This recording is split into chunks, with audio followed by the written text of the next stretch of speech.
한 해 100만 명의 폐업. 이 수치는 1997년의 외환위기나 2008년 금융위기, 2020년 코로나 팬데믹 때에도 우리는 이런 상황을 보지 않았습니다. 오늘은 통계 수치에서 나오는 조금 심각한 얘기를 해야 할 것 같습니다. 최근에 한국신용데이터에서 발표한 올해 1분기 소상공인 경영 동향 리포트를 한번 보겠습니다. 올해 1분기 1월에서 3월 동안 소상공인 사업장당 평균 매출이 13%가 줄었고 개인 사업자 대출 잔고가 있는 전국 362만 개 사업장 중에 50만 개는 폐업을 한 것으로 집계가 됐습니다. 한국신용데이터에서 올해 소상공인 1분기 경영 데이터를 분석한 동향 리포트를 발표를 한 것인데 내용인즉슨 전분기 대비 매출이 줄었고 전년 같은 대비 매출이 줄었다는 말입니다. 고물가에 따른 소비 위축, 내수 회복의 지연. 그래도 작년 말에는 연말 특수한 게 조금이라도 있어가지고 지금보다 낫기는 했지만 결국에 지금은 상황이 좋지 않은 것으로 결과가 나왔습니다. 버티기라도 할 수 있으면 좋은데 사업장 360만 개 중에 약 50만 개가 폐업을 했고 특히 고금리에 노출이 된 소상공인들이 더 폐업을 많이 했다는 의미입니다. 사실 지금 우리는 현재 고금리가 아닙니다. 그나마 나라에서 버텨보라고 환율도 붙잡고 있고 10년물 국채금리도 미국이나 유럽에 비해서는 아주 낮은 금리를 유지하고 있습니다. 금리에 대한 내용은 조만간에 우리나라 금리가 왜 아직 낮은 금리를 유지하고 있는지를 한번 영상을 만들어 보겠습니다. 아무튼 간에 뉴스 내용을 보니까 시간이 지날수록 상황은 점점 더 악화가 되고 있는 것이죠. 작년에 98만 6천 명이 폐업을 했고 올해는 1분기에만 49만 9천 명이 폐업을 했습니다. 이 자료가 올해 5월 달에 나온 자료니까 이때 기준으로 과연 이제 폐업할 사람들 다 폐업을 했으니까 이 당시 기준으로 남은 3분기 동안 자영업자들의 폐업을 멈추게 됐을까요? 지금은 7월 달이니까 아직 2개 분기가 남았네요. 그런데 계속되는 폐업은 멈출 리가 없을 것 같습니다. 폐업을 하시는 분들도 본인들이 하고 싶어서 하는 것이 아닐 겁니다. 최대한 노력을 하고 버티고 있지만 결국 빚으로 버티는 것이기 때문에 지금과 같은 불경기에서는 마지막까지 버티다가 어쩔 수 없이 폐업을 선택하는 것이겠죠. 빚으로 버티는 자영업자라는 뉴스입니다. 국내 자영업자들의 금융사 대출 연체 규모가 빠르게 불어나고 있어가지고 최근 1년 새에 42%까지 급증을 했고 그 금액이 13조 2천억 정도 된다고 합니다. 시중은행 1금융 대비 상호금융 같은 2금융권의 부실화 비중이 높고 연체가 계속 올라가는 상황이라고 분석을 했습니다. 다시 한번 말씀을 드리지만 작년 2024년에 100만 명이 폐업을 한 것은 통계 작성 이래 처음으로 100만 명 이상이 폐업을 했습니다. 그리고 올해 1분기에만 이미 50만 명 정도가 폐업을 했습니다. 방금 본 뉴스는 여전히 빚으로 버티고 있고 연체율은 계속 높아지고 있는 걸 말하고 있습니다. 즉 올해도 최소 100만이 폐업을 하게 될 것이고 이 정도 속도라면 올해는 150만 명이 폐업하는 것도 가능할 수 있을 것 같습니다. 지금 우리나라에 금융위기가 왔나요? 아니면은 외환위기가 왔나요? 사실 이게 더 무서운 겁니다. 아무런 위기가 뉴스에 나오지도 않았는데 오히려 뉴스에서는 주식이 올라간다, 코스피 5천 가자 하고 있죠. 그런 반면에 현실의 자영업자 경기는 마치 눈을 가리고 어두운 동굴을 앞이 안 보이는 새카만 동굴 안에 길을 찾아 나서는 사람처럼 자영업자들은 어떻게 해야 될지 모르는 상황에 처한 사람들이 많다는 의미입니다. 한 해 100만 명의 폐업. 이 수치는 1997년의 외환위기나 2008년 금융위기, 2020년 코로나 팬데믹 때에도 우리는 이런 상황을 보지 않았습니다. 외환위기나 금융위기가 아님에도 불구하고 내수 매출은 계속해서 줄어들고 있는 중입니다. 금융위기란 말은 뉴스에 나오지는 않지만 금융위기 수준의 사업 부진으로 폐업하는 사람들이 늘어나고 이자 비용도 계속 늘고 있는 상황입니다. 장사는 안 되고 이자는 늘고 악순환의 반복이 되는 거죠. 앞으로 부실 채권이 늘어나고 연체도 계속 늘어날 수밖에 없다는 의미입니다. 새로운 대통령, 이재명 대통령이 채무를 탕감해주고 지역화폐 등등 돈 뿌리기에 대한 기대감이 크기는 하지만 이 돈이 뿌려지기 시작을 하면은 대기업이 가격을 올리지 않더라도 지역화폐의 사용처인 소상공인들은 그때부터 상품의 가격을 올리기 시작을 할 겁니다. 더불어서 비용 확장을 통한 수요의 증가 덕분에 대기업들도 가격을 덩달아 올리는 것이 현실이 될 것입니다. 누가 물가 안정이라고 했나? 60개 기업이 몰래 가격을 올렸다고 하는데요.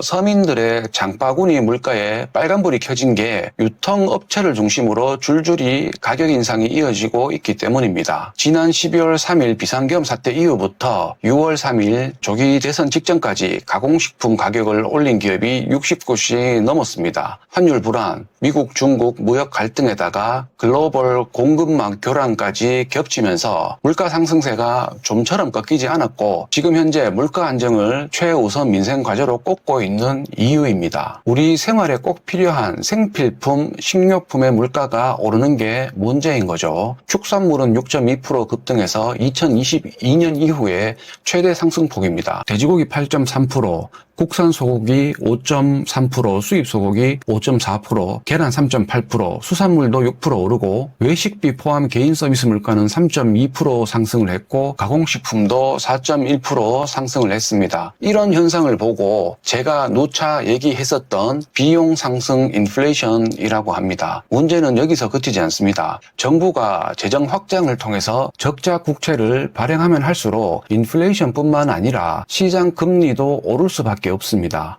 기준금리가 아니고 시장금리입니다. 투자자들이 국채 가격이 떨어질 것을 예상을 해서 우리나라 국채를 내다 팔 가능성이 높아지면서 국채 금리가 최근 한 달 새 큰 폭으로 상승을 했다고 하죠. 국채 금리가 상승을 하면은 채권의 가격은 반대로 움직이니까 채권의 가격은 하락을 하는 것입니다. 수요와 공급의 원리죠. 국채의 수요자들이 국채를 내다 파니까 채권의 가격이 떨어지는 것입니다. 그래서 채권을 국가가 다시 수요자들한테 팔아먹으려면은 이자를 많이 줘야 수요자들이 국채를 살 거니까 국채 이자가 오르는 것입니다. 쉽게 설명을 하자면은 현재 파산을 할 수 있다고 하는 두려움은 부채 확장 때문에 임계점에 다가가면서 생긴 결과물인데 여기에서 또 부채를 늘린다? 그러면 인플레이션과 금리 상승으로 인한 파산의 확장만 키우게 되는 것입니다. 그렇게 된다면은 빈곤한 사회로 진입을 하게 되는 것이고 그 결과로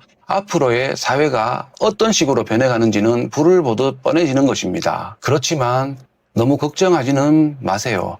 어차피 사람이 사는 세상이니까요. 지금의 풍요가 좀 더 사라질 뿐 다들 거기서 맞춰서 살아가게 될 겁니다. 덜 먹고 여행 덜 가고 덜 쓰고 살아가야죠. 아니면은 지금 덜 먹고 덜 가고 덜 쓰면서 해지할 수 있는 자산으로 준비를 해놓아야 할 겁니다. 지금 지방의 도시들을 한번 보시면은요. 작은 전통시장 같은 경우에는 공실을 넘어서 멸실의 위기까지 왔습니다. 이제는 인구 구조하고 경제 구조의 변화 때문에 앞으로 지방 부동산은 절대로 될 수가 없다는 것이 곳곳에서 확인을 할 수가 있는 것입니다. 지방은 아주 오랫동안 불황에서 헤어나오지 못하는 상황이 될 것입니다. 특히 지방의 재건축이나 재개발 지분은 그냥 들어가면은 그냥 물리게 되는 상황이 될 겁니다. 강남도 어려운데 지방이 가능할까요? 그런데 건설산업연구원은 내년에 경기 회복에 따른 자재 가격 상승을 미리 대비해야 한다는 주장을 하고 있습니다. 건설 경기의 회복보다는 비용 상승 인플레이션으로 자재 가격이 급등하는 거겠죠.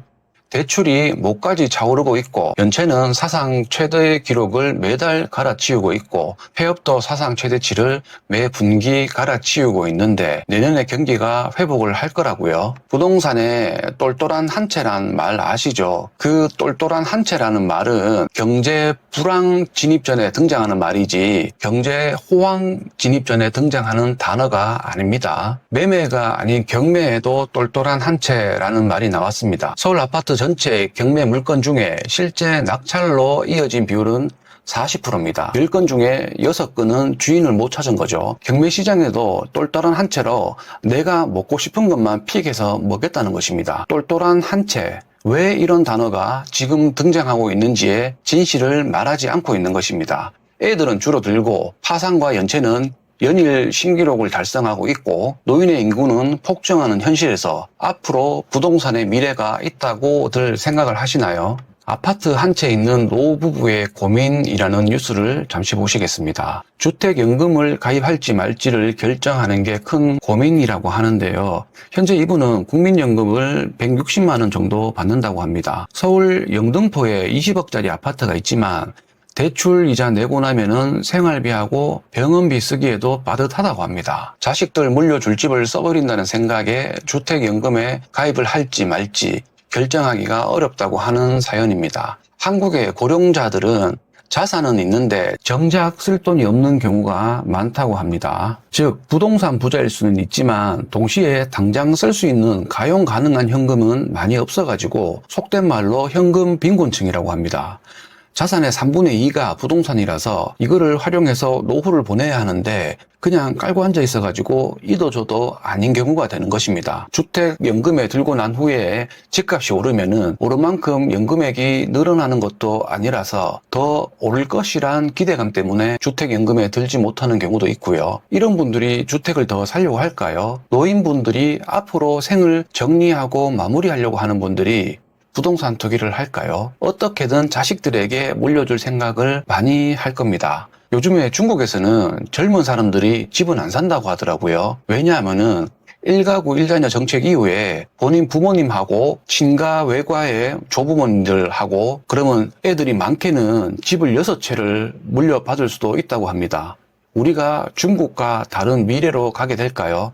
스태그플레이션 다음으로는 결국 디플레이션이 찾아옵니다. 과거에 일본도 1990년 이후에 잃어버린 30년이 그 과정이었고 중국이라고 다를 리가 없습니다. 중국의 소비자 물가가 하락했다고 하면서 디플레이션을 우려한다고 하죠. 중국은 지난 5월 소비자 물가 지수 CPI가 작년 대비 0.1% 하락을 하면서 4개월 연속 내림세였습니다. 중국의 소비자 물가 지수가 2월에는 마이너스 0.7%로 마이너스로 진입한 후에 3월, 4월, 5월 연속적으로 각각 0.1%씩 하락을 했습니다. 중국의 위안화가 여전히 화폐로서 그 가치를 그나마 지켜내고 있기 때문에 1990년 이후에 일본처럼 다행히 중국도 디플레이션을 경험을 하고 있는 것이지, 만약에 화폐 가치가 인플레이션으로 무너지게 된다면은 일본이 지금 재정금융 완화를 줄이거나 멈춰가지고 금리 인상을 허락하는 것처럼 중국도 현재의 재정금융 완화를 멈추고 금리 인상을 해야 할 겁니다. 무슨 말이냐면은 중국의 미래가 일본이란 것이죠. 여기서 중국이 일본과의 차이점은 가계와 기업의 부채 규모가 될 것입니다.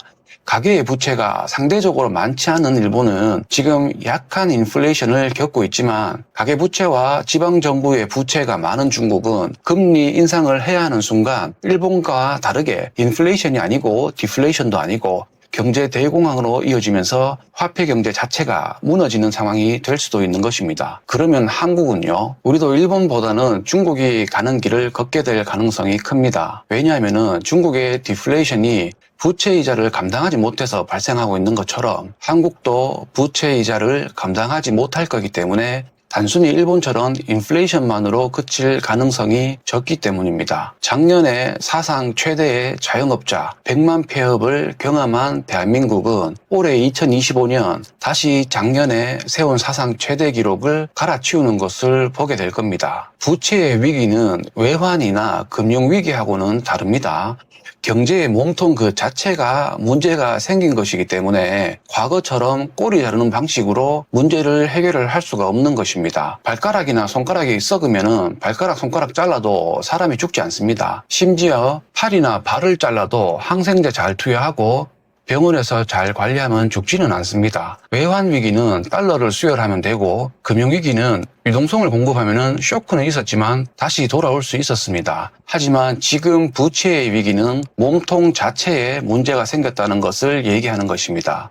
그래서 1997년 IMF 위기나 2008년 금융위기가 나중에 들어보면은 애들 장난하는 수준의 위기로 기록될 것이란 얘기를 했던 것입니다. 앞으로 다가오는 위기는 다시 돌이키는데 쉽지 않은 엄청난 위기가 될 것입니다. 정부가 아무리 좋은 씨앗을 뿌리면 뭐하나요? 이미 토양이 썩어서 아무것도 자랄 수 없는 척박한 환경인데 의사가 아무리 좋은 약을 쓰고 최신 기술로 수술을 할 수 있으면 뭐하나요? 환자가 이미 약도 못 받아들이고 수술을 할 수 있는 상태가 아닌 것입니다. 대학에 가는 인재들은 전부 다 의대만 가려고 하고, 이게 이제는 적당히 어설픈 대학을 졸업하거나 혹은 의대에 가지 못한다면은 먹고 사는 게 쉽지 않다는 생각을 학생과 학부모 모두가 그런 생각을 가지고 있는 세상이 된 것 같습니다. 설령 스카이를 나온다고 해도 생산성이 없는 어문학, 사회학 계열을 졸업한 사람들은 갈 곳이 별로 없는 것이 현실입니다. 부채 확장으로 만든 수요가 공짜인 줄 알았는데